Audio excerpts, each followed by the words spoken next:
Hello दोस्तों, नमस्ते, प्रणाम। आप लोग कैसे हैं? उम्मीद करते हैं मेरे सभी फ्रेंड अच्छे होंगे। खबरा बेटा। तो दोस्तों, आज मैं लेकर आई हूँ, बहुत ही सुंदर है, धमाकेदार एकदम कजरी गीत है, लल्लन टॉप वाला। तो आप लोग सुने और चाची माई हरे फुल आशीर्वाद दें, फुल सपोर्ट कराएं। और सावन का महीना आवता है, आप सब कजरी गीत सुने और कजरी गीत खूब गाएं। काशी विश्वनाथ का आशीर्वाद रहेगा तो हर हर महादेव लेकर चलती हूँ। बहुत ही सुंदर कजरी गीत है। कैसे कटई बलम बिन रतिया से जिया याद दिलावे ना। कैसे कटई बलम बिन रतिया से जिया याद दिलावे ना। से जिया याद दिलावे ना। धक धक धड़के हमारा छतिया कैसे बतिया बताई ना। धक धक धड़के हमारा छतिया कैसे बतिया बताई ना। कैसे कटे बलम बिन रतिया से जिया याद दिलावे ना। कैसे कटे बलम बिन रतिया से जिया याद दिलावे ना। सास ससुर के बारी फुलवरिया फूलवा थोड़ा न हम जाई बना। सास ससुर जे बारी फुलवरिया फूलवा तोड़ा ने हम जाई ना। मलिया रो कई हमरो डगरिया से जिया याद दिलावे ना। मलिया रो कई हमरो डगरिया से जिया याद दिलावे ना। कैसे कटई बलम बिन रतिया से जिया याद दिलावे ना। कैसे कटई बलम बिन रतिया से जिया याद दिलावे ना। से जिया याद दिलावे ना।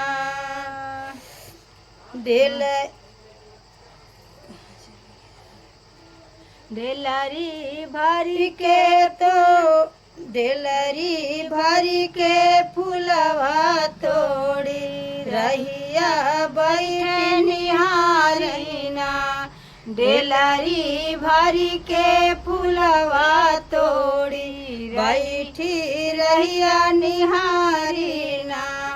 कोयल कुहू कुहू कोयल कुहू कहीं अपने बिया का से जिया याद दिलावे ना। कोयल कुहू कहीं अपने पिया का से जिया याद दिलावे ना। कैसे कटई बलम बिन रतिया से जिया याद दिलावे ना।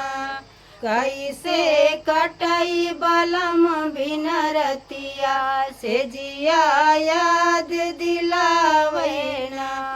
जेठ जेठान कई कुआन जगतिया पनिया भरन हम जाई ना। जेठ जेठान के कुआन जगतिया पनिया भरन हम जाई ना। कहारा रो कई हमरो डगरिया से जिया याद दिलाए ना। कहारा रो कई हमरो डगरिया से जिया याद दिलाए ना। कैसे कटई बलम बिन रतिया से जिया याद दिलावे ना। भरी के घायला सोचन लागे मेघवा बोलाई बोलिया ना। भरी के घायला सोचन लागे मेघवा बोलाई बोलियाना मेघवा तड़पाई अपनी मेघिन का से जिया याद दिलावैना मेघवा तड़पाई अपने मेघिन का से जिया याद दिलावैना कैसे कटे बलम बिन रतिया से जिया याद दिलावैना सूतन गैले मैं महलया टारी सूतन गैले मैं महलया टारी खिड़की बैठ निहारी ना सूतन गैले मैं महलया टारी खिड़की बैठ निहारी ना खिड़की बैठ निहारी ना सावतन बोलैया से न बोलिया से जिया याद दिलावैना सावतन बोलैया से न बोलिया से जिया याद दिलावैना कैसे कटही बलम बिन रतिया से जिया याद दिलावैना।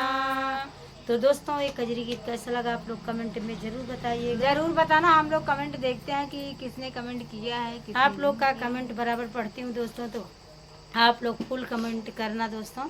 नेक्स्ट वीडियो में मिलेंगे नए नए गीत के साथ। जय श्री कृष्णा, राधे राधे दोस्तों।